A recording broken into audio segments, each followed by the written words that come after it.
भावा, ही मोहिनी कोण आहे? मोहिनी?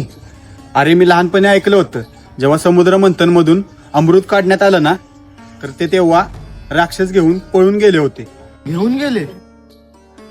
नंतर काय झालं? नंतर मग विष्णुदेवाने सुंदर अशा अप्सरेचं रूप धारण केलं आणि तिचं नाव मोहिनी होतं. मग नंतर काय झालं? त्या अप्सराला बघून सगळे राक्षस तिच्या सौंदर्याला भारावून गेले आणि ते अमृत देवांना मिळालं. हे राक्षस पण किती मूर्ख असतात ना. हा ना, एका अप्सरासाठी अमृत विसरून गेले. ते तर आहे.